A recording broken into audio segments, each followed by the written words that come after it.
Hi, welcome to the Finding Harmony podcast. I'm your host, Harmony, and I'm here with Russell Case. Good morning, everybody.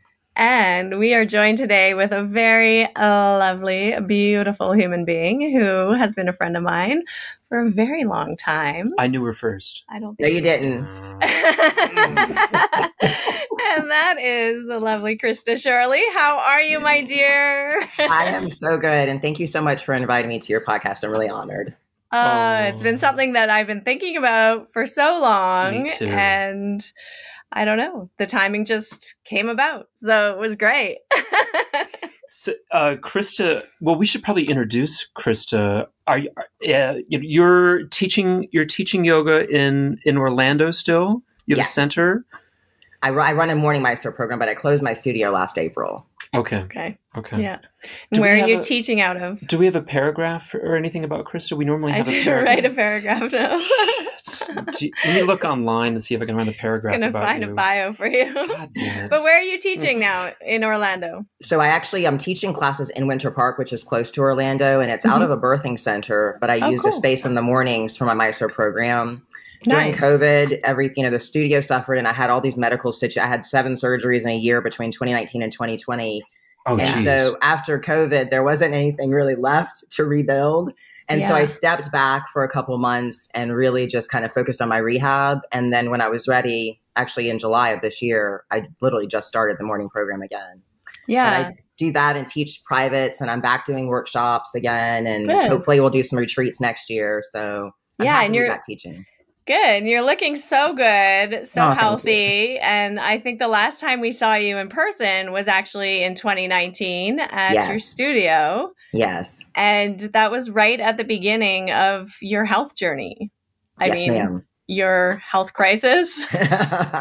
So originally from South Carolina, Krista Shirley resides in Florida with her son, Caden. She is a level 2 authorized Ashtanga yoga teacher, founder of the Yoga Shala in Orlando, Florida, where she teaches traditional Ashtanga yoga classes in the Mysore method, though as she just said, online. Let's talk about. Do you want to talk about your health crisis, your health journey, what that was like? Let's work backwards today. You can talk about anything that you want. I really am. You can ask me absolutely any questions. But can we just stay like linear backwards? We'll do our best. I don't like these circular interviews that go bounce around. We'll try and work backwards linearly. So what were your parents thinking when they had you? No, we're going backwards. We're starting with the most recent tragic event that apparently has turned out quite well. Her birth was not a tragic event, Harmony. Good Lord. By the way, Russell, I was an accident, just in case you're wondering. Oh, man. Oh, see, it was a surprise. Well, I was a Coke baby, so let's also tragic. Also a tragedy. Yes. But tell everyone what's been going on, because I was like, so much must have changed in like your life, your practice, your point of view, like everything. Yeah, I'll try to make a brief synopsis. So 2017, Hurricane Irma hits Orlando, and it knocked out my studio, and my house was in a big disarray. So the day after the hurricane, I was in my yard for 10 hours. It was not smart. Don't ever do that. But I was by myself moving trees and down fencing. And at the end of it, I had torn my common extensor tendon and my supraspinatus in my left shoulder. Holy smokes. Just from working in the yard? I was in the yard for 10 hours pulling bags and trees and fencing, and I damaged my arm really badly. So after that, I didn't do anything. I mean, I did PT, I did prolotherapy, I did PRP, I did acupuncture, I did everything you can imagine. 2017 through 2018, but the shoulder continued to really, really, really be a problem. And in 2018, in October, my nephew passed away. And during my nephew's funeral, my mom, God bless her soul, she passed away this year. She had a stem stroke in January 2017. So she was very disabled, and she couldn't stand up or walk or do anything. And I was trying to get her out of the car to get her in her wheelchair. And that's when my shoulder really, like, something ripped really loud. And after that, it was obvious that I needed to do something. So I actually did more PRP treatments. And then fast forward to April of 2019, I finally had surgery. That surgery went wrong, ended up giving me a very nasty infection. And I traveled around the country to see different doctors to see what was wrong and what to do. And all of them basically said, you clearly have an infection, but we have to go back in to find out what kind of infection you have. And we have to clean up this poorly done surgery. So I ended up going to Colorado to the Stebnon Clinic with Dr. Provencher, who did a revision surgery. He found the infection. I was on a PICC line for 3 months. I had a PICC line to my heart, but he accidentally severed my suprascapular nerve during the surgery. Jeez. And when I woke up from the surgery, I knew something was wrong. I had pain that was unbearable, unexplainable. And essentially was kind of gaslighted by the medical industry for many months. I then was traveling the country for doctors because my pain had exacerbated and so had my dysfunction. The nerve studies were showing that my infraspinatus and my supraspinatus and my mid-trapezius were not working. And I ended up having to do several unnecessary surgeries looking back because I kept getting misdiagnosed. But with nerve stuff, nerves are very, very intricate and there's a time frame. If you don't act with nerve damage, then after 18 months, there's no viability no matter what you do. So you're left without a functioning limb. So fast forward, limb, because as you probably know, your rotator cuff, it has your supraspinatus, infraspinatus, teres minor, and subscapularis, and 2 of those muscles were dead. And part of my mid-trapezius wasn't working either. So my scapula was no longer working well either. Oh my God. And so I went through a series of 6 surgeries to get up to the point of 5 surgeries to get up to the point of April 2020, when a different doctor finally did a nerve decompression surgery. Nobody believed me when I said, I think my nerve is severed. I think my nerve is severed. I think my nerve is severed. And we went into an hour-long decompression surgery, and I woke up 8 hours later to a nerve transfer of my spinal accessory nerve to my suprascapular notch. So basically, they took the nerve that powers your lower trapezius to try to hopefully help reinnervate some function in your supraspinatus and infraspinatus. And I was told I would have to wait a year to see if that happened. So from April of 2020 to April of 2021, I was doing as much PT as I could, but the limb was not working. I mean, I had my arm basically just hung by its side. So April of 21, we did another nerve study to see what had happened over the year. Because typically with a supraspinatus to grow, after an injury, it kind of lays dormant for a little while, and then it's 1 millimeter a day that the nerve regenerates. So that's a very long time for a very long nerve. So they said between 3 to 4 months, typically, to see any activation of the supraspinatus, and another full-on 8 to 9 months before the infraspinatus might have any action potential to it. So in April, a year out from the surgery, we did the nerve study, and there was 0 nerve potentials in my trapezius or my infraspinatus or my supraspinatus. Effectively, the surgery didn't work, and the surgery took my trapezius, which was working, and killed it to try to save my shoulder, which didn't work.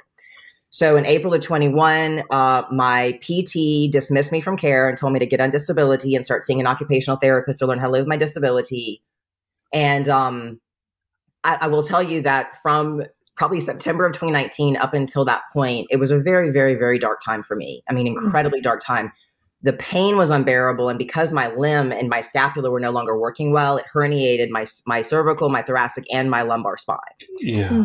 So I was really lost and in a really dark place. And then COVID happened on top of that, and it isolated everybody. And I remember literally one of my yoga students came to me crying, and she was like, I'm so isolated. I'm so depressed. And I had empathy for her, but I had been dealing with that isolation for 6 months before COVID even hit. Yeah. And it was a really strange place. But in April of last year, I realized at that point, because when I first started having to have all these surgeries, I mean, I was living in a sling for a year. I literally lived in a sling for an entire year of my life. And my studio was definitely suffering from September of 19 until February of 20 when COVID hit. And then I really put myself in great debt trying to keep the studio alive. I should have really closed it when COVID hit, but I didn't. And I tried to keep it open, but I had to keep stepping away for surgeries. And so anyway, in April of last year, I decided to close the doors of the studio and try to regroup, try to figure out what to do with my life. And at that point, I still had a limb that was laying by its side. At that point, it had no function whatsoever. Wow. And so I actually had found Joe Dispenza's meditations in November of 2019. And I mean, I always had a meditation practice. And I really tried to stick with it during all of these surgeries. But I will say my yoga practice was always my antidepressant. It was always my best friend, you know, just like you guys probably feel so strong, like it's everything to you. And it was taken away from me. Yeah. And I really struggled to figure out how to like emotionally function without it. And there's a kind of grief there that happens. It was a huge grief. And I also was in huge denial because everybody would ask me throughout 2020, you know, what are you going to do with your life now that you teach yoga? And I was like, I'm going to teach yoga again. This isn't taking away my life. I'm going to rebuild this. Once my nerves regenerate, once I get back, I'm going to rebuild this. And so I was in complete denial, but also trying to grieve at the same time. And so when April came, I got out of that shock phase and I said, okay, I can't keep the studio alive anymore. I'm in the red. And I just really went into my meditations. I had done a Joe Dispenza retreat in January of that year. I did another one in May, another one in October of last year. And I worked with my meditations every day. And some of the stuff that he does in his meditations, really working on imagining in your mind what you want to occur in your life. And once you connect your heart and your mind to that place, you can really create it in real life. So I legit meditated every day for over a month, my full Ashtanga primary series practice. Every day I would sit down, close my eyes, and I would do my practice in my mind. That's fantastic. And then I started blindfolding myself and standing at the top of my mat and clasping my hands together and moving my limb in space. Wow. And I got to a point where I had a little bit more function. And then I aligned with this really outside the box physical therapist who's also a chiropractor, who's also a physio, who does like so many different things. And he was the first person I ever met because everybody else threw me away. I mean, everybody, every doctor, every therapist threw me away, and I'd gone through tons of them, but he was willing to work with me. And he really believed that the body is an incredible thing. And even if those nerves were dead, my body would find a way to find function. But even more than that, my body would find a way to regenerate those nerves. Incredible. I just want to say that I'm completely stunned by this news, and especially because I'm watching you move your hands in unison throughout the whole conversation. It's only been a year. It's only been a year. And I'm nowhere near where I want to be. And the truth is, I'll never do another nerve study. But I have, with working with Tino, I worked with him 3 to 4 days a week for over a year. How did you work together? What did he have you doing? So he works out of kind of like a physical therapy clinic or a personal training studios, lots of weights and stuff, but everything was manual. My previous physical therapist, I would beg them, please grab my limb, hold my limb in space, and then move my limb so I can help recreate neural transmission from my brain to my limb. Right. And these other PTs, that's not really known in the physical therapy world. It's not, you use bands, you use straps, if they do anything with your limb, it's like right after surgery to help keep the range of motion. But there really isn't training and basic physical therapy to help rewire the brain, essentially. Yeah. So he was willing to do that. So the beginning, I can't tell you how pathetic my body was. It was just in terrible disarray. And he worked with me manually. So he would grab my limb and move it in different spaces. But really what he did that was really different, he always worked my whole body. When you go to normal PT for my left limb, they never worked my right limb. They never worked my legs. They never did anything. But he explained how my lower trunk, if I could strengthen that and stabilize that again, then it would work its way up, that I could work through my erector spine muscles. I could be talking to my trapezius, things like that. Yeah. So we did very little with my upper body in the beginning. Like Richard saying the kidney wings and the kidneys being the origin of the arms, like that. Exactly. Yeah. Yes, that kind of idea. And so it was a combination of him working my lower body and manually working my upper body to get me to a place where I then could work functionally in addition to that with weights. But it was always like both sides with bars. So it was nothing free weight type stuff because I had absolutely no control of this limb. It's not even just my shoulder. Really, the bigger issue is my scapula. My scapula was flying all over the place because the trapezius and the rhomboids were not supporting it. So working diligently through that year, in addition to being on my mat and doing whatever I possibly could.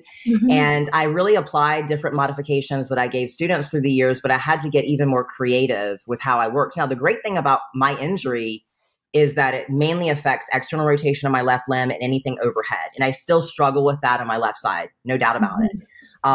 But like chaturangas, I can do a plank, no problem, even with those muscles missing, but chaturanga is really hard. And so I was finding through my practice what I could and couldn't do at that time and just trying to work with it and continuing with my meditations. And the outcome has been a year later. So April of this year, I was able to, I still work with Tino once a week, but I was able to start working with a more traditional physical therapist because I have enough function now to start doing some stuff on my own.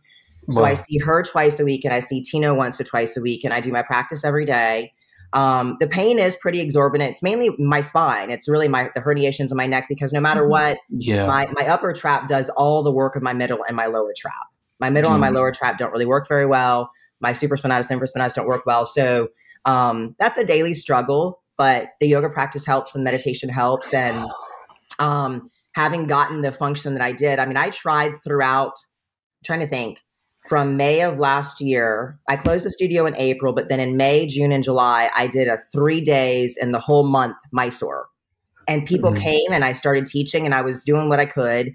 And then I took a break for a while. And then in January, I tried to start up a couple days a week, and the space wasn't right. I wasn't ready. And fast forward, I began teaching 1 day a week, Mysore class.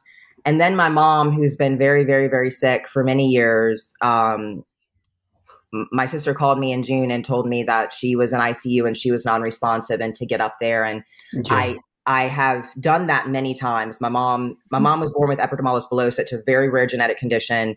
It compromises your immune system, but she was actually born without any skin on her hands or feet. She didn't have it till she was 3. The disease affects your dermis and epidermis. So she literally was born with her skin would crack and open.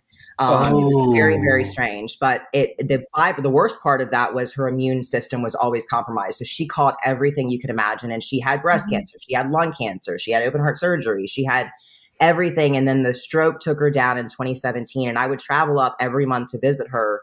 And there were a number of really big scares that we thought she was going to pass. But she held on. And this June, ironically enough, my sister called, and I still was kind of in shock because it's happened so many times that I've gotten that call and I've rushed up there. But my son knew something. He knew, it's like, we have to get it there right away. And luckily I got to go up to South Carolina with my son and spend a couple of days with my mom before she passed. And when I came back to Florida after she passed away, a student who had been coming to the weekly classes, she was like, please come look at my birthing center. I really think this would be such a beautiful space for you to teach classes. And I will never forget, I walked into the birthing center and the peace of the space, and I literally felt my mom's presence. And I just looked at her and I was like, can I teach here every day? And she was like, you ready to do that? And I was like, yes. And so that's really how it all kind of came together, because I was trying to say, was I ready physically? Could I do it? Would the students come again? I had all these questions, but after my mom passed, it was almost like her way of telling me, this is what you're supposed to be doing. You need to get back to it. So, amazing. So that's kind of a very quick synopsis of my situation. But it was insane. And I will tell you that it really changed my perspective on Western medicine, which I worked hard. I did stem cell treatment. I spent $30,000 on stem cells during this process, trying to avoid all these surgeries. And I had a lot of unfortunate experiences with the medical industry. But when I knew, as a person who knows my body so intimately, after the nerve was cut, I continued to be told by doctor after doctor that there was no way my nerve could be severed. And it was the biggest gaslight for me. And it really drove me crazy, because once I proved them wrong, and it's like everybody was like filling the room to figure out what was wrong. And as soon as they figured out what was wrong, oh, your nerve was cut. It's like everybody left the room. And then I was stuck with no function whatsoever. And it was just really mind numbing. But that's a malpractice case, isn't it? It is. Yes. Okay. All right. I think that's all you'll say on the matter. For now. Yes. Okay. Yeah. Wow. They have insurance for these sorts of things. They do. But I will also add one point that I might be jumping ahead of myself, but I, in my very, very deep state of depression and anxiety during all of that time, my sister, who does believe in antidepressants and things of that nature, encouraged me to get on them. And so I did that because I thought maybe this will help me when I can't access yoga. Right. And I just want to say, and hopefully people in the podcast hear me, and I know that there's two sides, a very, very strong argument, but I vehemently oppose antidepressant medication because I saw firsthand what it can do to people. I have never in my life thought of suicide. And when I started taking antidepressants, those were ideations that I had until I stopped taking them. Okay. And I believe very strongly that I had to endure that so that I could share that with others. But I also believe it helped me understand my father's death a lot too. I just want to say that my suicidal ideation stopped when I got divorced. I can't recommend that enough to people as well. Amen to that.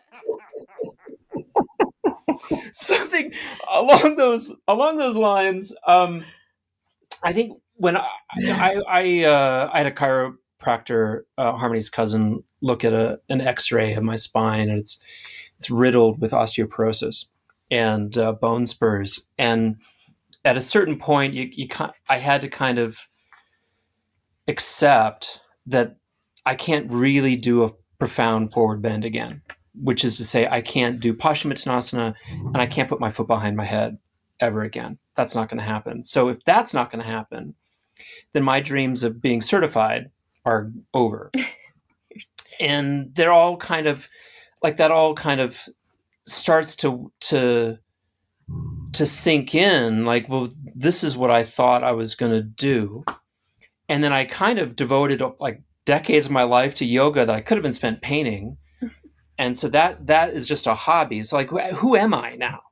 Oh, like, yeah. What is my life right now? And can you talk about how that feels, about that? That's sure. What you are and who you are?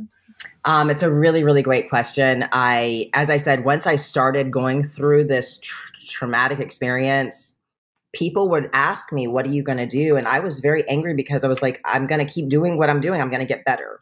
But now as I sit here and I understand and have accepted that I will not ever be the same, that I will never get to do most, if not any, of third series again, that I will never get certified. And more importantly, that there's basic things I can take my arm out now in space, but I can't hold a half a gallon of milk in my arm. Right. I can barely control it by itself, let alone do functional things with it.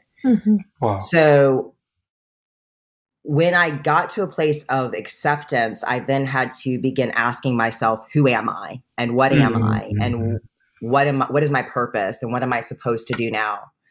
And where I stand now, maybe 7 months from asking myself that question, I really believe strongly that things happen for a reason. And I believe that my experiences didn't happen to me just to make my life difficult.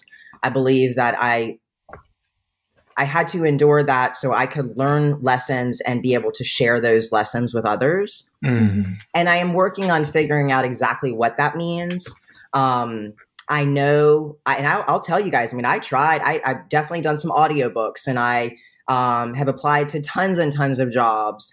And nobody wants a yoga teacher who owned her own studio for so many years, you know. So I kind of was relegated back to the world of yoga. And I thought, okay, well, maybe I can figure this out. And right now where I stand, I've always been a good yoga teacher. It is my passion. I love it. I can no longer maybe I don't appeal anymore to advanced practitioners who want to really deepen their practice and they know I'm partially disabled. But I certainly can still work with the average person who wants to have a yoga practice of some kind, or someone who wants to heal their body through yoga, or, you know, reduce their anxiety through yoga, things like that. And I'm working really hard to put my energies into helping people that have been through, maybe not the experience I've been through, but who need whatever I can offer them. And that's kind of where I've been working recently, not only with my daily Mysore program, starting it back, but really trying to work to get back to teaching some workshops. And I still do a lot of private sessions. I've been doing a lot more life coaching the last year and a half. I do a lot more teaching of meditation practices and just health and wellness in general. I put a lot more time into my YouTube channel because I've always known yoga it's not accessible to everyone if you don't have any money. And I never turned students away from my studio because they didn't have money, but I thought YouTube is a great platform to try to share knowledge with people for free. So I feel like I'm very, very drawn to wanting to share messages that I have, whether people can afford them or not.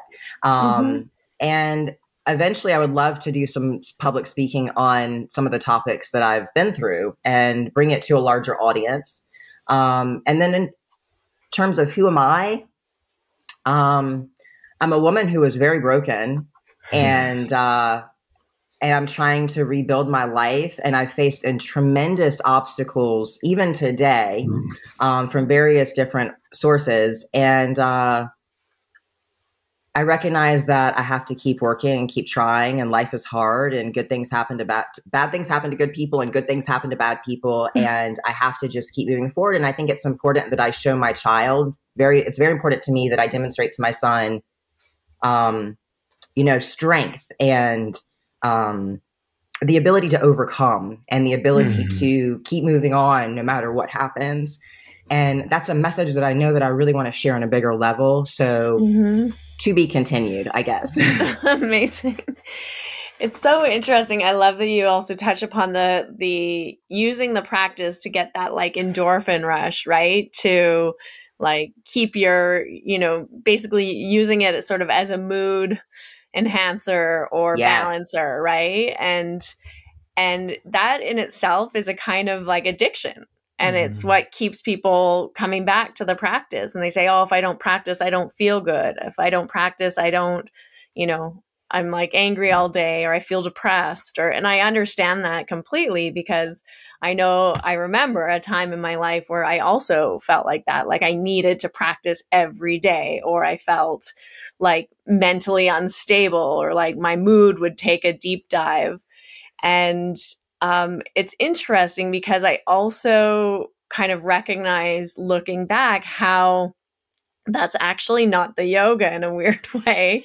It is like this sort of addictive, like you're addicted to these endorphins, to these sort of, chemicals, and you're using it maybe as a tool to help promote like mental health and stability and balance. But at some point you kind of have to move beyond that, because it's not always going to be that kind of tool for you. It's not always going to release those endorphins. It's not always going to give you that yoga high.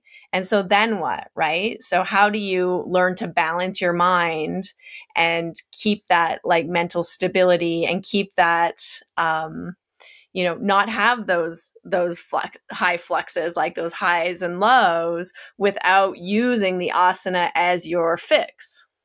Well, and that's a great question. So what I've learned in my experimentation of self is, to your point, it helps so much, but how does it help, right? So I had to really question that, because if I couldn't access my asana practice physically, how did I do it mentally to get to that place? And what I learned was the way that Joe Dispenza brings it together is so succinct. Through the breath work, through the activation of bandhas, and through the movement and the real focus, one-pointed focus of the Ashtanga practice, we're able to bring the heart and mind into coherence every time we do an asana practice. So when I realized that, then I said to myself, okay, how do I bring my mind and my heart into coherence without the use of the asanas that I cannot access right now? And it was in addition to daily meditations and breath work, and as Guruji used to tell us how important the breath work was, I was able to recreate an anxiety release through my pranayama practice and through my meditations, and was able to find that mental stability without the asanas at all that I used to find only with my asana practice. And that has made all the difference for me personally, because now that I'm doing yoga again, I covet it just as much as I used to. It's important for me to know that I don't need to get on my mat to feel that I can release anxiety or I can stabilize my mood. I just have to access the tools that the practice gives us, but we can pull them out of the practice and individualize them. And I think that it's really important that people do know that. I think it's cool that the Ashtanga practice does become so addictive in a way, because it's such a good and healthy addiction to have.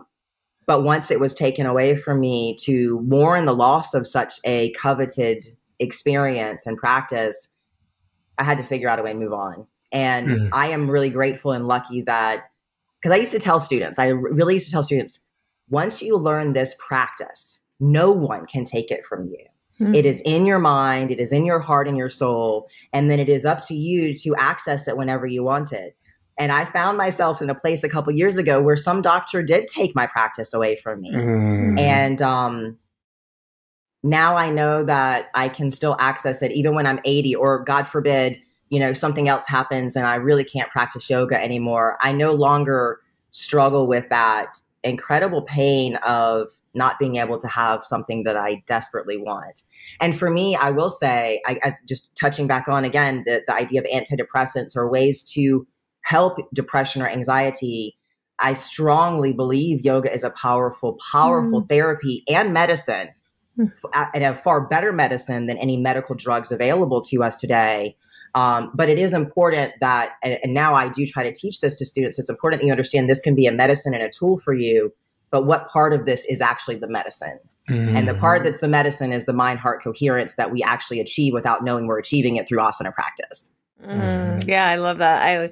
I that's one of my favorite meditations to do these days is like the heart, the meditation from the Heart Math Institute, which Dr. Joe Dispenza is a board member of, actually. Yes. And bringing the head and the heart into coherence. And you can even like move it down to the gut, to the belly, to the, pelvic floor, and like bringing everything into coherence, and doing that just through meditation is amazing. It's such a incredible tool, and then also, like you were saying, the breath work, and anyone can do that, whether they have function of their limbs or not, as long as you can breathe, you can do pranayama, you can do breath work. And it's such a powerful tool, I think, to have. And like you say, I think that's what makes the practice so powerful, is that combination, right, of the breath, the movement, the like tuning in to the heart, the mind, the like being in the present moment, and using it more as a moving meditation than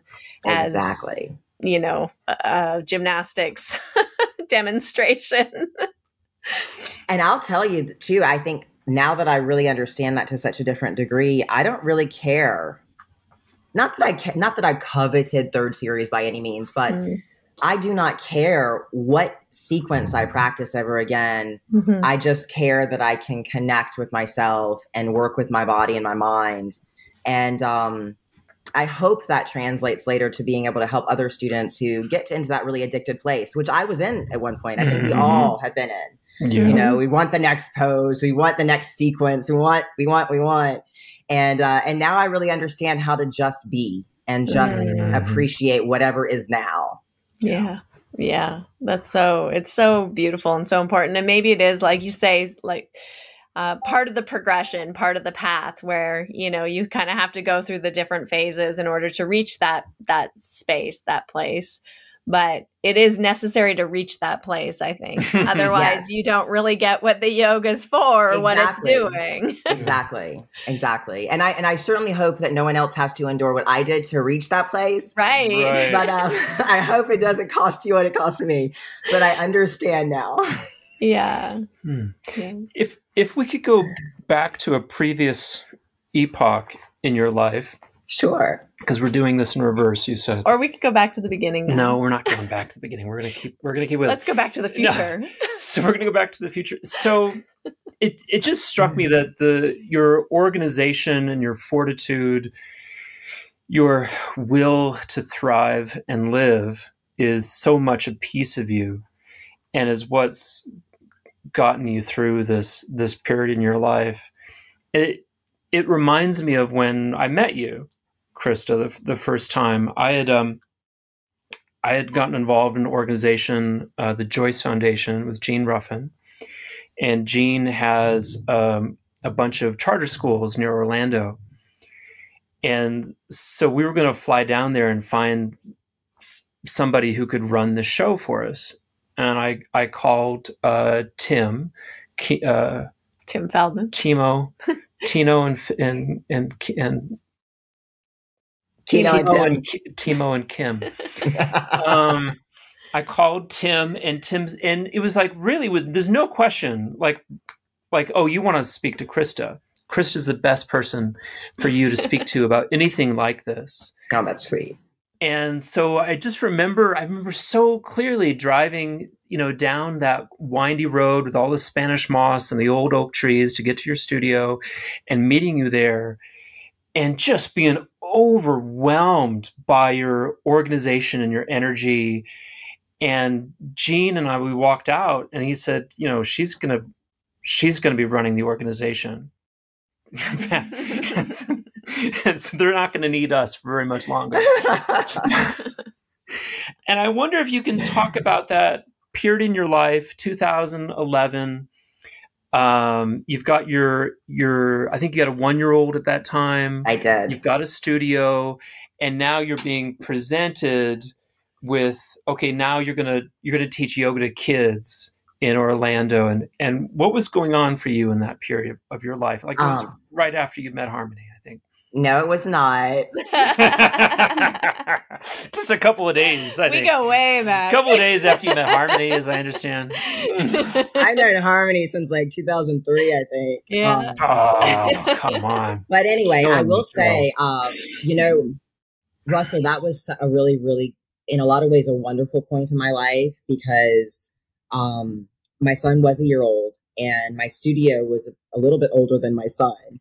And I have so much energy, but I've always been very passionate about wanting to help people in various capacities. And I've always just treasured this practice and I've treasured the lineage and I treasured my yoga teacher.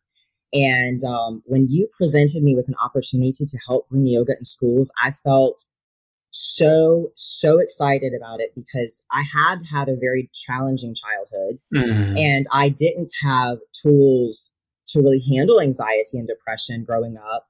And it was not until I found yoga in college that I really felt like I found a true solution for my lifestyle, like for me to sustain a really healthy mindset, attitude, lifestyle, everything. It was when I found yoga that it really all clicked for me. And I felt like I was so lucky and so blessed to ever even be a little part of something so big that could really make lasting changes in the lives of children. Because if you can introduce these concepts and principles to children when they're that age, oh my gosh, what's possible for them. And even if those kids didn't like it then, or they didn't stick with it for long then, when they're 20 or they're 30, I knew that they would still remember the teachings they were being able to be exposed to. So for me, I was very honored for that opportunity, but I was extremely overwhelmed. I'm not going to lie. But I wanted to do it all. And I used to think I really did. I can't say that I thought I was invincible, but something along those lines, right? I got very little sleep. I probably slept an average of 3 or 4 hours a night just with my son and my business alone. And then adding on the responsibility of starting up this program in Orlando, it was overwhelming for me, but it was incredible for me. And I was able to do it. And I literally remember when I first started teaching the classes at Ivy Hall and getting the program off the ground, Ivy Hall was 50-minute drive from my studio. Wow. And I was literally 50. Oh my goodness. So I would teach, I would get up even early. I think at that time I was looking up at like 2:30 in the morning, do my practice. Then I would teach the mornings that I would teach at Ivy Hall. I had another teacher come on to finish the last 30 minutes of my Mysore program. And I would drive to school and I would teach all day. And I would drive straight from school to get my son and then be mommy and then go to bed, manage the business and then do it all over again.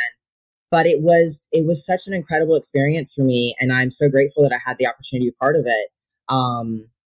It didn't help my relationship with my ex-husband, but there was really nothing to help that. So that's when things started to fall apart. No, it's not. It's actually not. They were falling apart years before that. So yeah. No, that's incredible. Yeah, I think that's like a hallmark, a Krista Shirley hallmark. Just the amount of energy you bring to everything you do is, I mean, it's overflowing. I have to say that that was such a crazy. I was given a job that I didn't know how to do either, and so I was trying to learn how to be your supervisor. In San Francisco, while you're doing a job that you're trying out. On top of that, I was supervising Sharon Moon in Kenya. It's her birthday today, by the way. Happy birthday. Happy birthday, Sharon. She's 74. she just got Botox injections and fillers in her face, she told me, for her birthday. It's awesome. She recommended it. And so I'm like, every day was a nightmare for Sharon in Kenya. It was like always a problem every day. But I felt like I could just rely on Krista. Everything was going to be fine in Orlando. I would check in with you. So how you're doing? Great. And then like try and solve some nightmare problem for, Sharon in. I was just like, this is insane, Jean. What are you having me do? It's insane. I think, first of all, I think that you did a really good job. And I really do treasure, you guys let me build a curriculum. I got to build a curriculum for this school. And the year that I taught at Ivy Hawn, I really treasured helping them learn discipline, B, helping them be exposed a little bit to Sanskrit and world history and so many different concepts that this tiny little school in, I don't even remember what county in Florida it's in, but it's in Lake Helen, which nobody knows where it exists. These kids really were getting something so cool. And I take my hat off to you because I know you were also overseeing someone in California at the time too. Yeah, Jen Brown in Encinitas. Yeah, that's right. And she had that one school where Manju Joyce's wife Nancy was teaching. And so, yeah, it was the three of you. That's right. And it was a really interesting time. I remember so my ex-husband and I were together for 9 years before we got married. My son, in 2011, in October, I got married. We were on our honeymoon in France, and I was emailing David Melodis about the curriculum. I'll never forget it. I was like trying to yeah. But it meant a lot to me because, like I said, not having had tools when I was growing up, I would have done anything to try to help bring some of that to fruition. And I'm grateful that I got to. Yeah. And that's how I felt about it, that it really was, I was in Louisiana when I started doing yoga.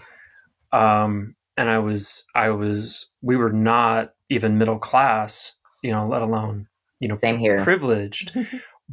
But I think there was still some white privilege going on for me that I still somehow culturally had access to this thing that really helped the shit I was in.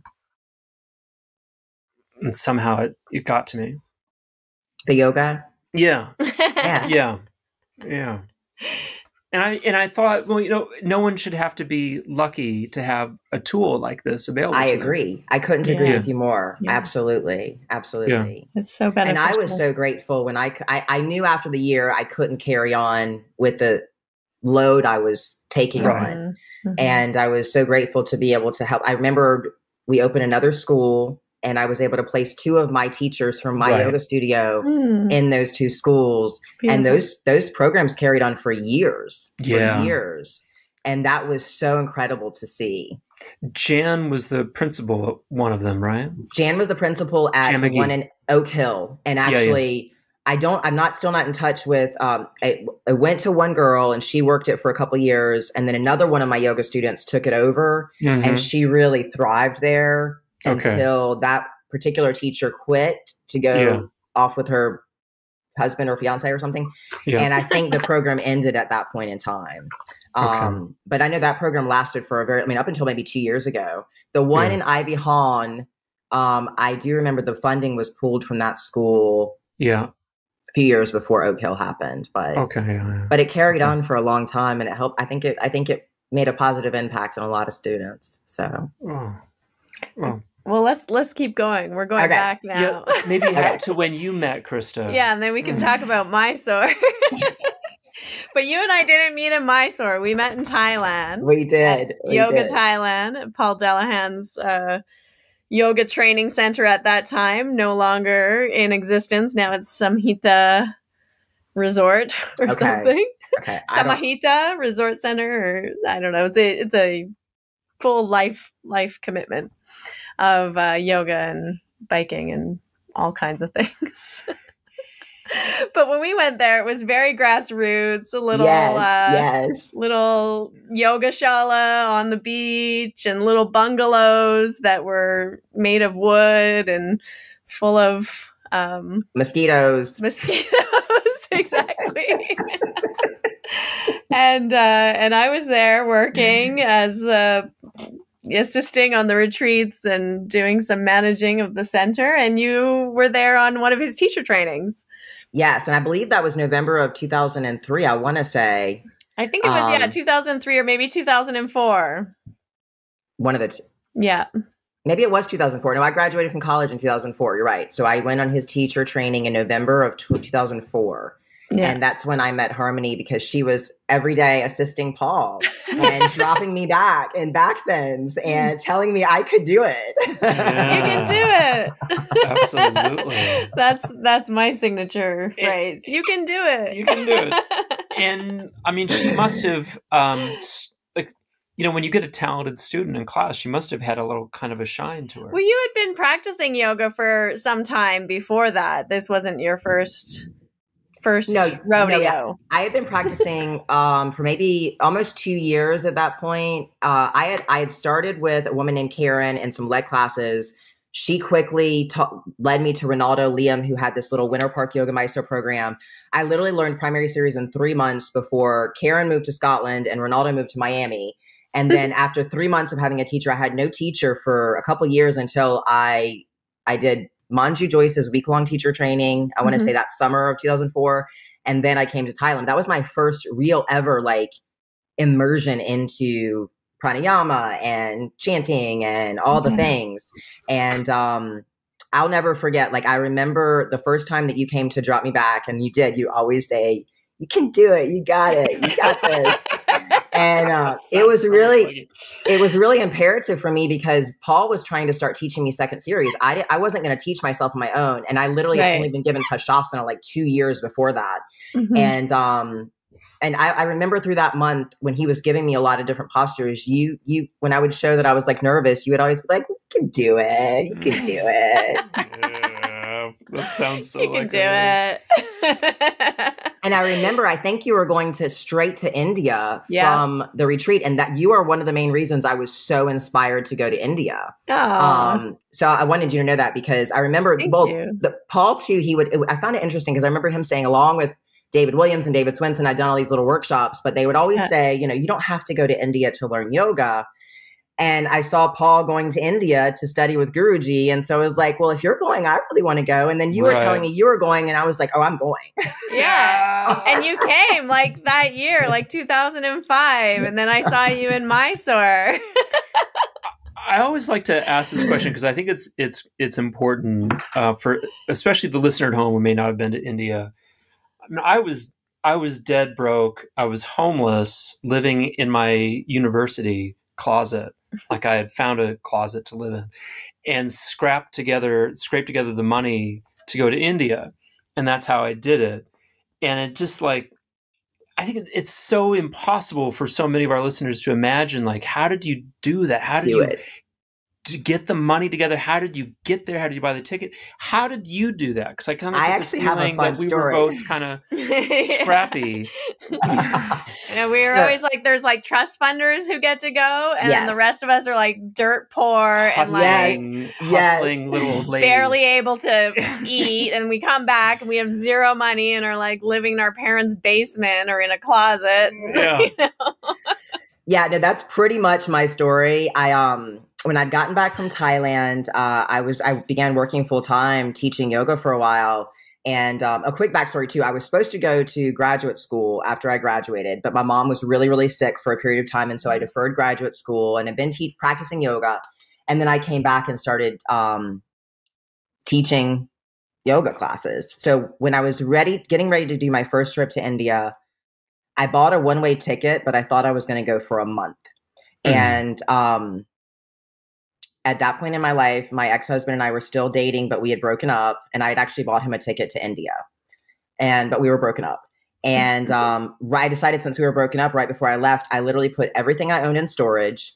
I gave up all my yoga classes. I gave my clients to different yoga teachers. And I told myself, I don't know when I'm coming home.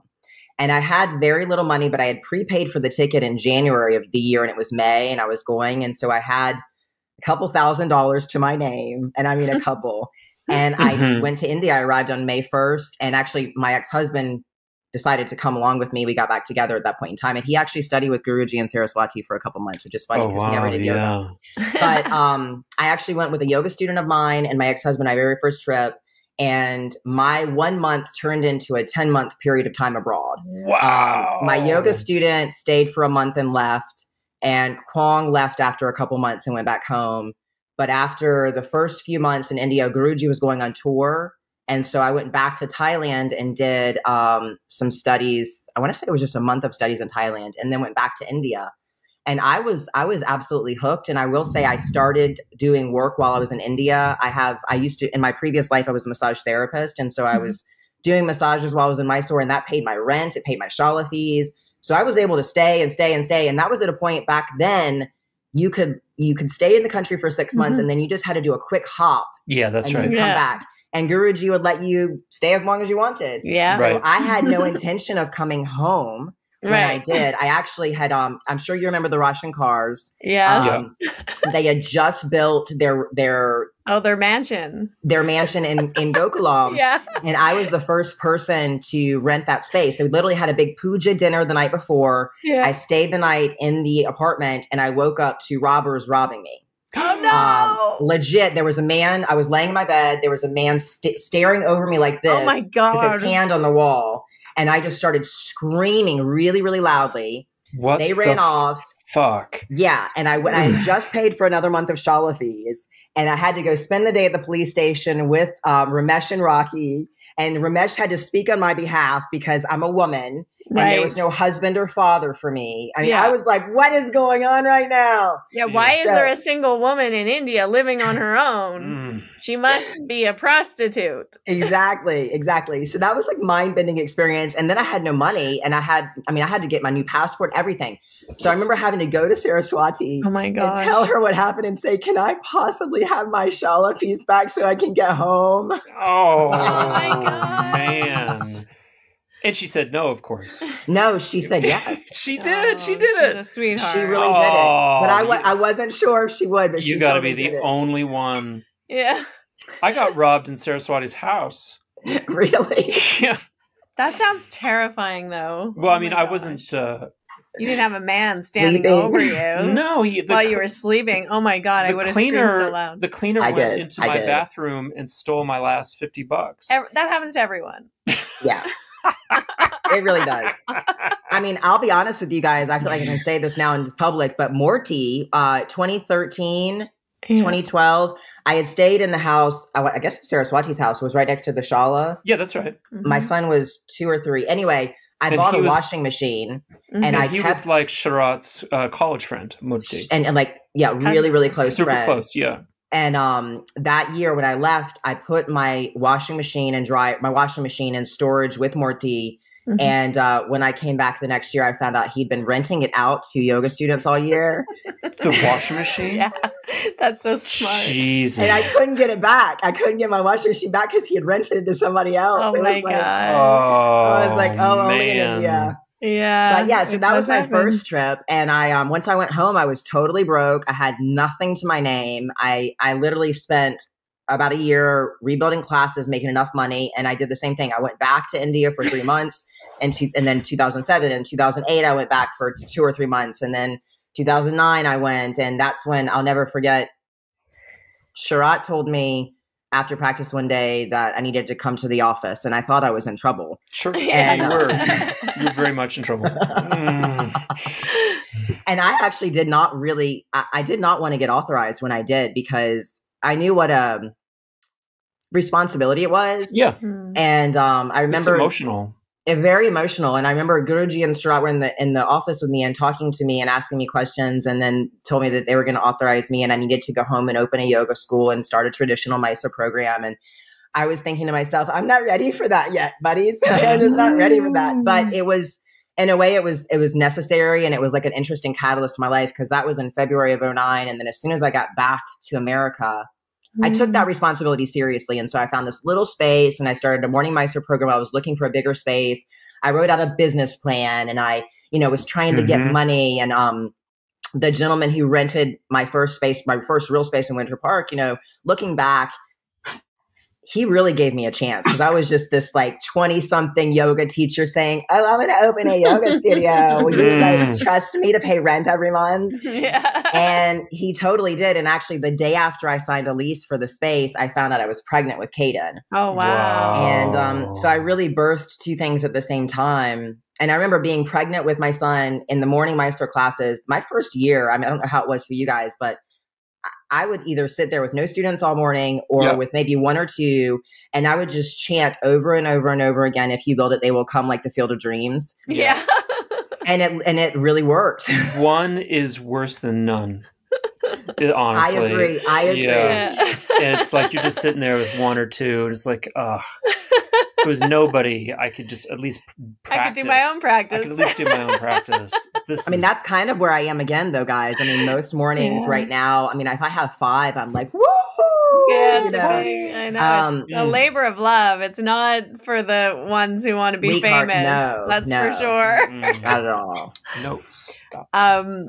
It's so interesting because we share that, you know, the building of the yoga school and the pregnancy and the first year of, you know, doing all the things. Your boys are about the same age. Yeah, Jedi is, I think, 1 year younger. Mm-hmm. And also Patabi Joyce must have passed away too, like fairly soon after you signed the lease as well. So he actually passed away before I signed the lease. He passed away with literally I rented out. I can't even explain what it is. It was the back space of a building that was like an additional build on, but it was really kind of like a warehouse space. Yeah. It happened to have a little podunk shower in it, but it held 7 people. And that was the first space I opened. And Guruji passed away the day after I opened that space. Wow. Yeah. What about the experience? Because you're speaking to people who know you, know your experience of being in the Mysore room in India. But if you were to say to the public, what was it about being in that room that called to you, that said, yeah, this is my place now. I'm going to go back to India. I'm going to spend every dime and make sure I get back in that room every year for 3 months, no matter what the cost. I'm really grateful that you're asking this question because I want to very clearly answer it for you. When I arrived in India, I had no idea what I was doing. And I honestly regretted it in the very beginning because I was jet lagged. It was so hot. It was like the hottest summer of like 100 years. And my very first practice in the Shala, when Guruji came and did the opening prayer, I cried and I cried and I cried. I felt his presence and I felt his energy. And I felt like this is my teacher. I have a teacher now. I really have a teacher now. And that first trip, really specifically, I remember for me personally, Guruji was always an amazing human being to me. He was always very appropriate with me. And I chose him not only as my teacher, but as a father figure I never had. Right. And so his presence to me alone was so magical. But I also want to speak of the energy of the Shala and the room and the community and the dedicated practitioners. Because back then, if you guys remember, it was still so small compared to what it is today. I mean, I know it was bigger than it had been in the 80s and 90s and things, but 50 people, 40 people, not uncommon.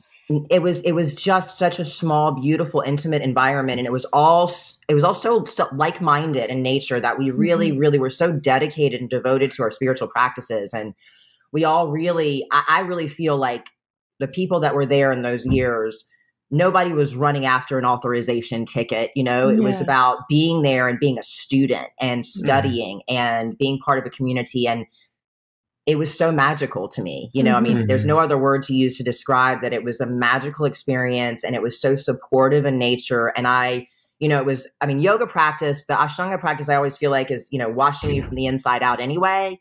But it's, that's on steroids when you're in Mysore. It's just such an intense and a powerful and wonderful and positive, intense experience. And I was able to shed so much of who I wasn't every time that I went to India. That's what drew me back, because I could go and I could leave all of my life behind, all of my struggles, all of my issues, my identity even. And I could go and I could just be a student and be nobody. and work on myself and have a teacher that was there really watching me and guiding me. And Guruji was very, very strict with me as a student. And sometimes that would make me angry almost. But at the same time, I so appreciated it because I knew that he knew I had so much fire that he needed to work with me that way. You know, because I would sometimes watch and be like, wait, why aren't you being like that with her in this pose or whatever? And later I understood it was because he worked with every student individually and it wasn't favoritism or this or that. It was that he understood what I needed from a teacher. And that was why it was so powerful. And that was why I spent every dollar and saved up everything to get back there and renounced everything in my life to be able to do that, because there was nothing more important to me than having that experience and really being able to grow. Because I do know that every trip I made to India, I grew by leaps and bounds, emotionally, psychologically, physically, intellectually. And there was nothing like it I'd ever experienced before in my life. I love that you bring that up. I was thinking about that actually just today, that the gift of being able to leave everything in your life behind and have like no ties and go be nobody. And just be, and like just to be, you know, and to realize that you're not your personality and you're not your abilities and you're not your house and you're not your culture and you're not, you know, your clothes and you're not like all these things that we, you know, cling to or like attach our identities to, our personalities, but to actually have that opportunity to experientially really understand how we are nobody. And it's such a gift because I don't know that that's as common.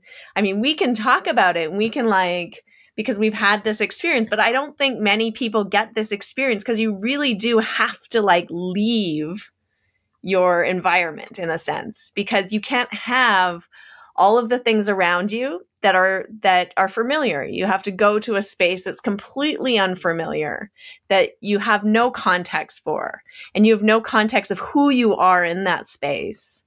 And then also, I mean, at the time we were going, we didn't have the cell phones and the computers and the internet the social media and the like all the things that keep reminding you of your personality and your people. And right, you had to like make an appointment to call your parents from like the phone booth, you know, and like you'd call them maybe once a month because it was like such an annoying hassle. And then you talk to them for 3 minutes and like, you know, it wasn't, and then you just were like alone. You'd get an STD and then you STD, the phone booth. The phone booth was called an STD. That joke is for Martha in she's in Tallahassee. But yeah, and I think something happens, you know, I think like a meditation retreat, sometimes this happens to people where they can really like unlayer and like take off all this stuff because again, you're just sitting there for like 10 hours a day or, you know, however long, just like focusing on your breath and there's no stimulus and you're not reading and you're not attached to your gadgets and, you know, you're just like being, like really being and realizing that there's nothing there in a sense, right? Like there's just a body, there's just breath, there's just thoughts, there's just awareness. And it's just a gift. And I think that India kind of at one point in history, I don't know, maybe it still does, I'm not sure, but it gave us that ability to, I mean, there was nothing to do. Literally. Like, you did your practice and then there's really nothing to do. And like to really just like get good at doing nothing.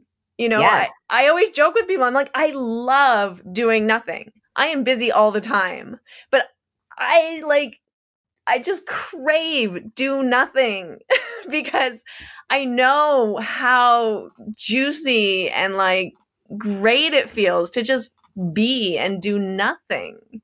And unless you've been able to kind of take yourself out of the habit, the pattern, the process that we're all in our cultures, in our societies, you know, it's really hard to like do nothing. I think that you're right about that. And I actually now, again, to refer back to Joe Dispenza, because I just love him to death. Yeah. you know, what he teaches us in our meditations is exactly that, to be nobody, no thing, nowhere, at no time. And that's exactly what maybe not India did for us, but because we came from where we came from to go to India, we were able to so powerfully disconnect from life. And like you said, for us, I missed that time because there weren't cell phones and there wasn't, I think back then there was just MySpace even. I don't even think that Facebook existed yet. It's true. And you know, the daily monsoon season outages and like, you know, you really just had to, because I will be honest, I struggled with the doing nothing thing, and I probably still do to some degree. So when I was in India, I was still trying to do everything. I mean, I was like teaching myself how to build websites, and I was like doing dance classes, and I was like doing cooking classes. And I was trying to keep myself busy. But then I remember when after I left my first trip, all I yearned to do was get back to India so that I could just really focus on, well, being present and doing nothing. And you can't, it's hard for me to explain to students here, which I know that you feel the same way. It's like, because we go back to our phones and we go back to our families and we go back to our jobs, even the days that you're able to do your asana practice, it's almost still like you're running on a treadmill all day long. And like you got to rush to get in your practice. And there's nothing more powerful than being able to fully disconnect from who you are and everything that makes you who you are, to be able to say, this is me and this is this moment. And this is how I'm going to make changes to myself from the inside out, because now I'm disconnected completely from all the things that make me who I am. So now I can really question who I am and decide if I want to make changes to who I am. And I think that India, for me, has always been the most powerful place to do that. Now, I will say I haven't been back since 2018 because my medical tragedies began. And also, you know, things are so different now. But I would like to think that even someone who's going for the very first time now could have some kind of semblance of an experience, because the act of separating from your life is so powerful, no matter where you go, I think. Totally. That's really interesting. I'm struck by both of you and your experience. I think it reminds me that being a painter and coming out of art school, it's a little bit different, because that's what art school is. They throw you into a white cubicle, and you have to sit in there until something happens.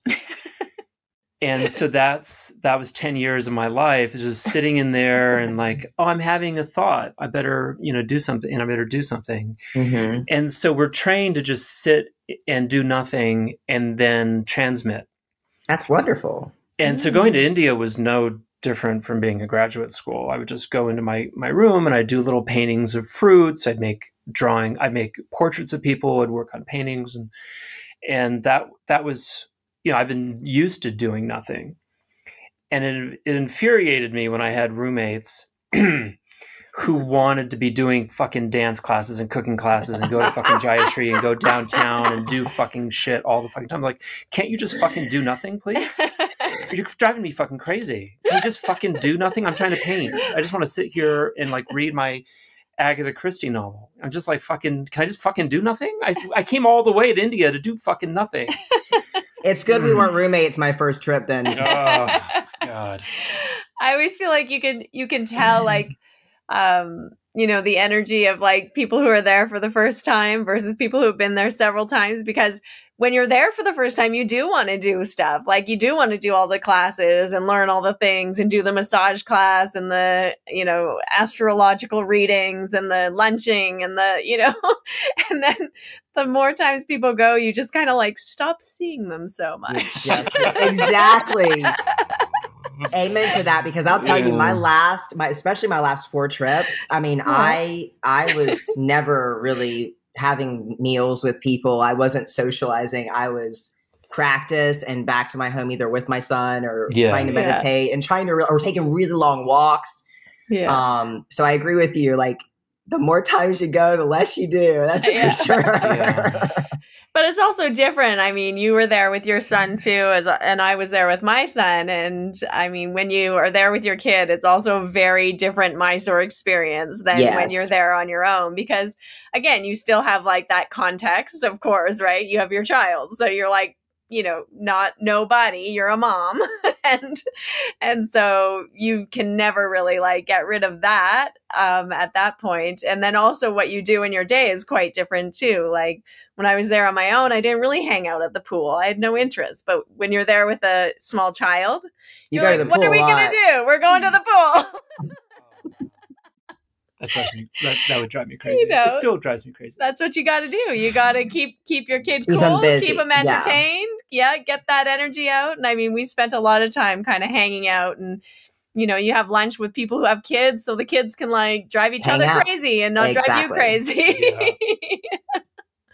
So yeah, it becomes a very different experience, Mysore with children. It's also a beautiful experience in some ways too, because for me, I was always so grateful to have the help. Time. Yeah, we could get some help in the mornings, and then just have time with your child to like hang out and be together and not have to, rush to the next thing, the next place. Yeah, exactly. Be working all day and like But I will say, nice. My first trip to India with Caden, he was a little over a year, and I was crazy to bring him at that age. Yeah. I literally felt like that entire trip, I was trying to keep him from dying. Yes, 100%. Falling in a ditch or being hit by a cow or by a rickshaw or like whatever. It was like a very intense experience. But then the next year I brought him, it was definitely more mellow. He was still really young, but way more mellow.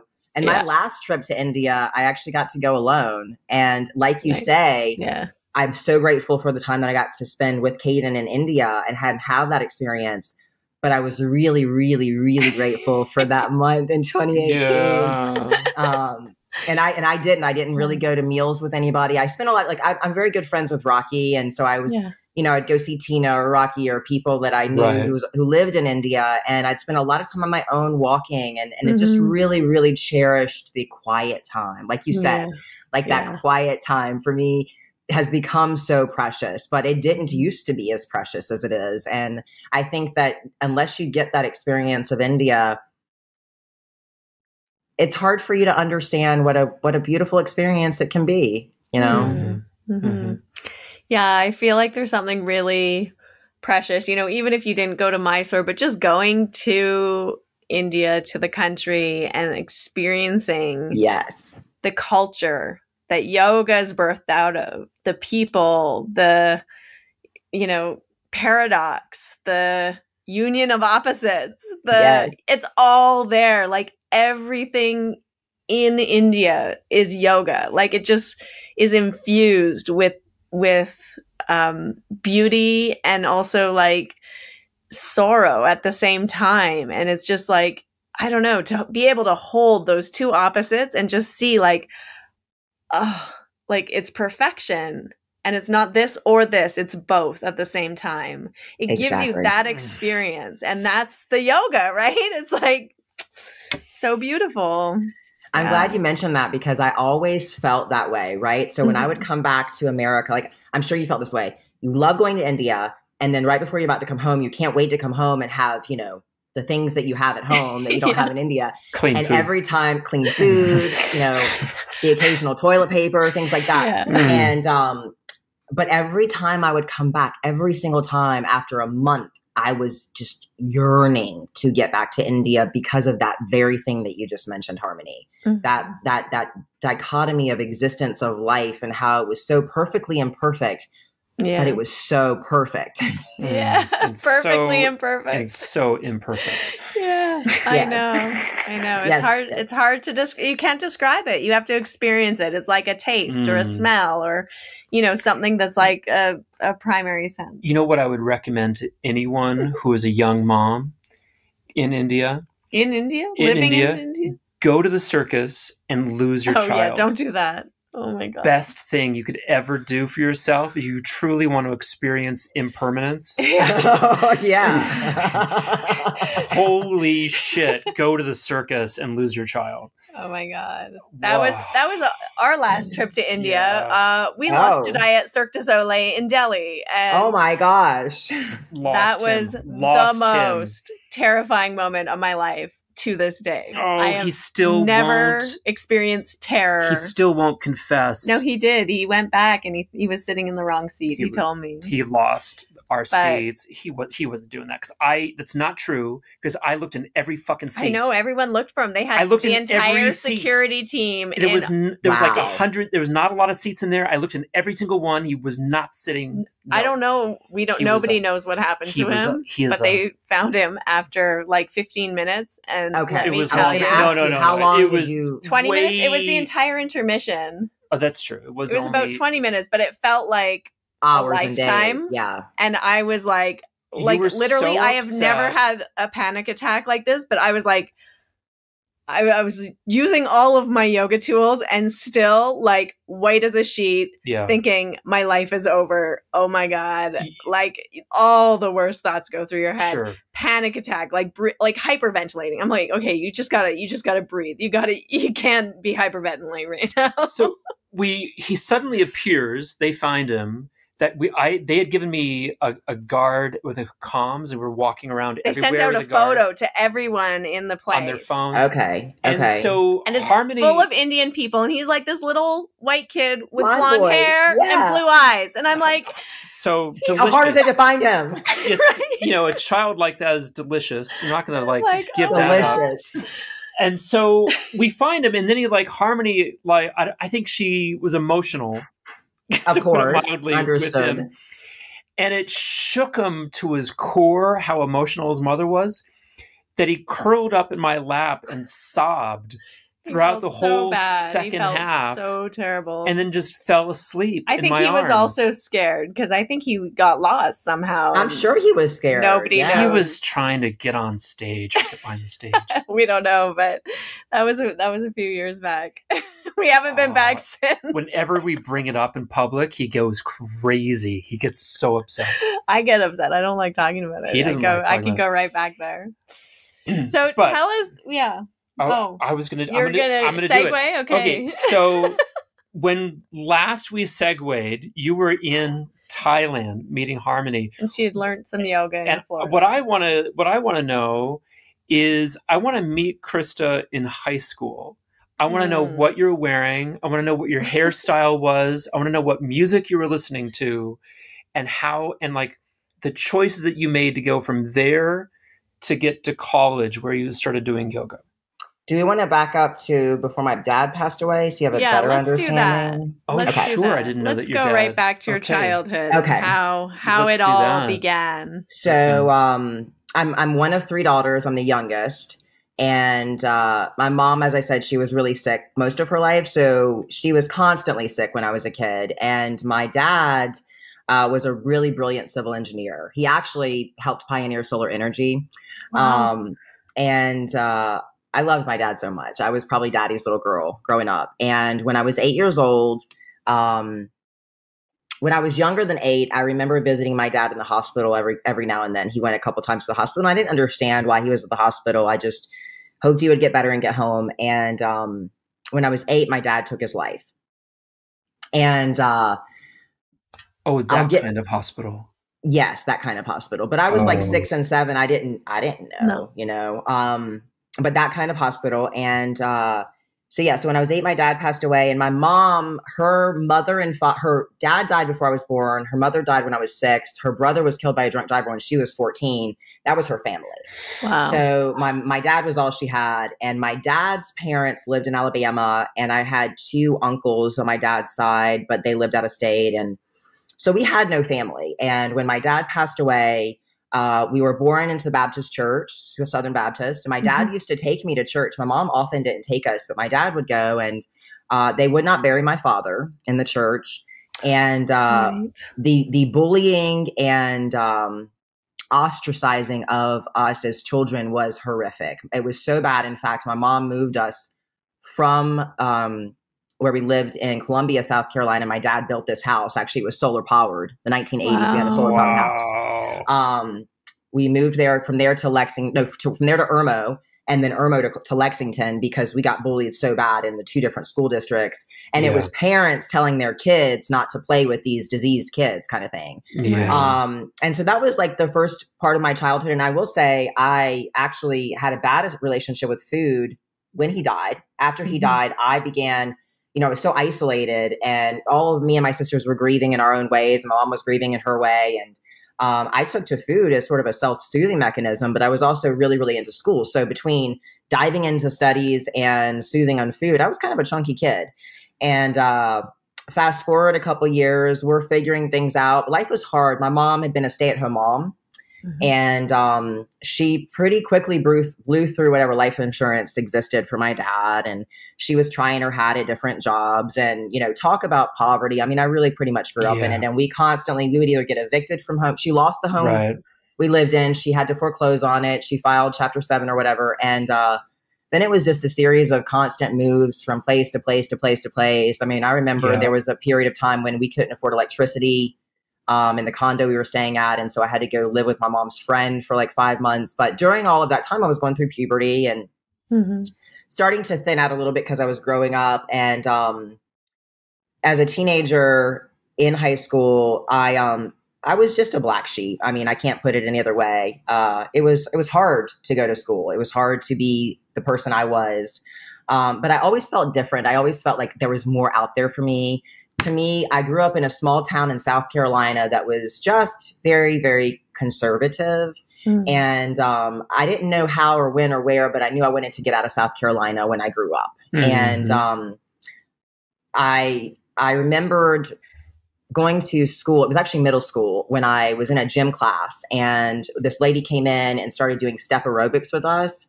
And it was the very first time in my life that I enjoyed movement, because I actually was not a person as a kid that liked to exercise or go outside and play or ride my bike and things like that. And I really, really enjoyed step aerobics. And so she kind of introduced me into this world of health and exercise and healthy nutrition. My mom raised us on Yoo-Hoos and Cokes and like TV dinners and stuff. I'm not kidding. Right. Like knew nothing about nutrition. Nothing. Us too. And she didn't work out. She didn't, you know, do anything healthy. So it was really eye-opening for me. And that kind of started this sort of health journey, but it did turn toxic. I went through an experience when I was as a teenager that was very traumatizing for me. And I began subconsciously turning to exercise because I felt like I didn't have control of my life. My oldest sister had 2 kids already, was living with my mom and I. You know, my mom wasn't very stable, and I was working to clean offices and do all kinds of other stuff to help provide for our family. And I just felt like I had no control of my life. And when I found through exercise I could sort of control my life a little bit, it turned into an eating disorder. So during high school, I became anorexic unintentionally. And that really kind of defined probably my 13, 14, 15, 16, 17, 18.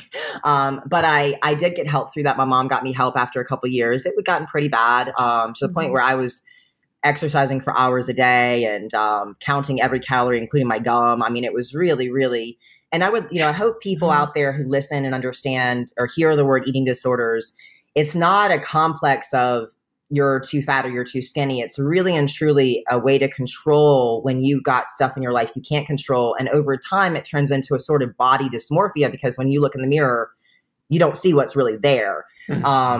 And it's very difficult to explain, but I will say that the underlying premise under any eating disorder truly is a need to try to have some control when you feel like nothing is in your control. And with my mom's help, though, I was able to get help and kind of, it was more of a masking of it. Like I gained enough weight to make everybody around me kind of happy. But I can't tell you that I was better. I was still trying to compartmentalize or control my life, very focused on my studies, not focused on boys, really took my responsibilities with my family seriously. So I worked a lot in high school and I worked really, really hard to get scholarships to get the hell out of South Carolina. And I succeeded in doing that. So I got accepted to all the schools that I applied to, but Rollins College, which is in Winter Park, Florida, they gave me a presidential scholarship with a laptop computer, and I got all kinds of additional scholarship aid. And I also had applied for all these individual scholarships in South Carolina. So my first Rollins at that time, I think, was $33,000 a year. And I walked out with $20,000 in student loans based on all the scholarships that I had. But the funny thing is that if I had stayed in South Carolina, I would have been paid to stay there and go to school because they had this South Carolina Bright Futures. So I got that automatically. So I would have literally made like $5,000 a semester just to stay in South Carolina. But I wanted out so badly that I was like, I will take on whatever debt I need to get out of here. And so in high school, I was a nerd. I was a really skinny nerd. I was really focused on helping raise my nephews, and I was really, really focused on trying to make good enough grades to get into a school somewhere out of state. Mm-hmm. And when I succeeded and I got accepted to Rollins, I came down here, and at that point, I had moved past my eating disorder actually pretty well, and I gained that freshman 20. I started partying. I had a good time with people, and but I was always still trying to work out because I knew I didn't understand intellectually enough of what that endorphin rush is or how that helps me. But I knew that when I did work out in any capacity, I felt better.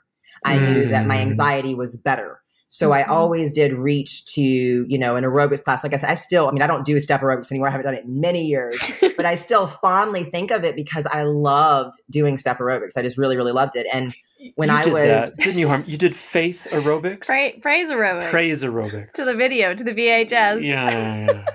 Good. I mean, I thought it was the best thing ever. I really, really did. But I remember vividly going. I had gotten a scholarship to go abroad to Greece my junior year in college. And really, really into weight training and exercising and cardio and stuff. And I went and spent a semester abroad, and it was such an incredible life-changing experience for me. It was my first time out of the country. And I really grew this hunger for travel that has been insatiable ever since. Yeah. And when I came back to America I wasn't even 20. I don't even remember how old I was. But I was so changed. And I felt like I came back to a world that was static.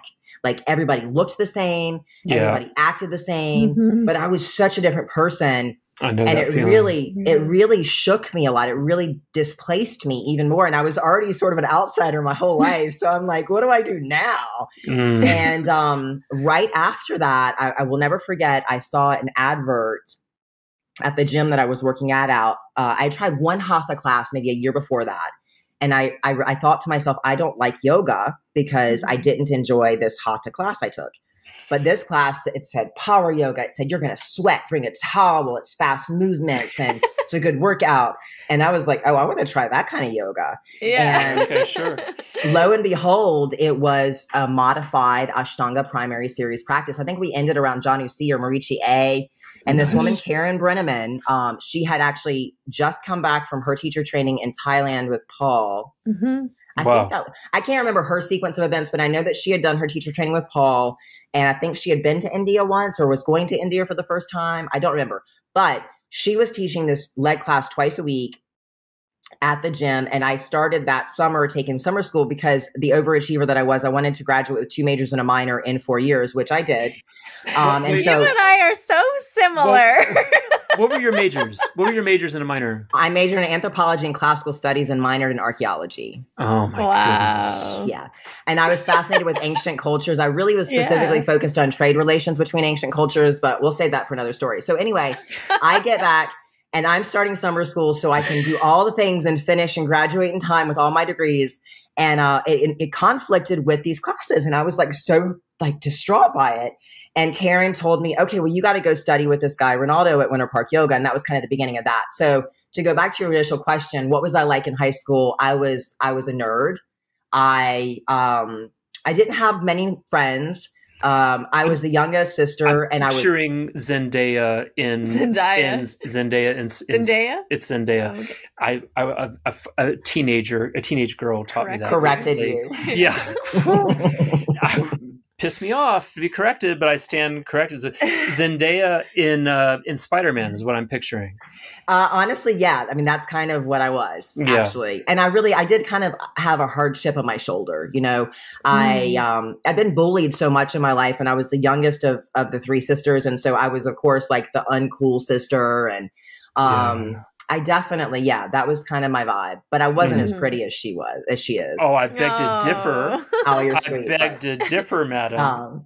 But I really poured myself into school. I mean, it was my 100% focus and my passion. And it was a place, it was almost like with studies, I could disappear. I could really disappear into a world of make-believe. And that's one reason I think I loved history and anthropology and classical studies so much, because I was so intrigued by the myths and legends of ancient Rome and ancient Greece. And I literally went through AP5 Latin in high school. I mean, that was that much of a geek. I went to the National Latin Convention twice. Wow. Okay. That was my favorite class in high school was Latin. I took Latin 1 and 2. I didn't do what you're talking about, but like I loved it. I loved it too. Yeah. I took Latin also, but only one semester. Okay. I was exposed to it in middle school. I'll never forget, like my 5th grade year, they gave us like exploratory French or Latin you could choose. And I chose Latin because I knew about Roman mythology and stuff. Right. And Magistra Reed, I'll never forget that. I love this woman to death. She's still alive, by the way. She was so cool with exploratory Latin because she really brought out like the culture. Yeah. Same thing like that. It's kind of what I remember initially about India when I first got to India. It was like I was so drawn in by the culture of India. Yeah. And I love the culture of ancient Greece and ancient Rome. And I love learning about all the different gods and the creation stories. And that's really what eventually obviously led me to my major in college, because at a young age, I already was interested. I was like, so how is it that this religion has a very similar creation story to this religion? And how did that come to pass? And so that was really what my thesis in college was on. Well, it was on an ancient shipwreck off the coast of Old but the point of that thesis was that I really wanted to get down to the bottom of how did trade relations interweave and help create and transmit religious belief systems. Beautiful. So that was really my passion. Fantastic. Yeah, that's awesome. I was a big dork. So you went from studying anthropology to being a massage therapist. There's a transition there. And as a massage therapist, you ended up in Thailand. So give us that shift. Sure. No, actually, so I was let me back up. So I was in college working on my courses. I found yoga after I came back from my semester in Greece, which was my junior year. And I did yoga my junior and senior year. And I remember my advisor for my senior thesis, she literally had told me at one point, you got to stop this yoga stuff. You need to focus your priorities. And it really pissed me off. But I was also working I was also doing a research assistantship my last 2 years in college. I was doing on ancient bathhouses in Rome. It was actually pretty boring. Amazing. But I was doing that. And then I also had to help. Another professor was working on her PhD thesis. And so I was doing doing some back end work for her. Let's just put it that way. It's kind of boring to explain, but it's doing all of that. So my teacher at the time, my advisor, she was like, you really need to focus on all this stuff. So fast forward though, I graduated from college and I was supposed to go to Texas A&M. I'd gotten accepted to Texas A&M for your master's, for my PhD. They actually had a PhD program in nautical archaeology. Lubbock sucks, by the way. Anybody out there from Texas A&M fucking sucks. You guys can go. Excuse me. My family's in Austin. Never mind. Go move on. So I got accepted, but I did, as I said earlier, I deferred enrollment because my mom was really, really sick. And I had gotten a certification to teach bat Pilates while I was in college. I literally remember Ronaldo once told me before he moved away, that first teacher I had from Mysore, he said, one day you're going to have to teach this practice to deepen your practice. And I told him, oh, hell no.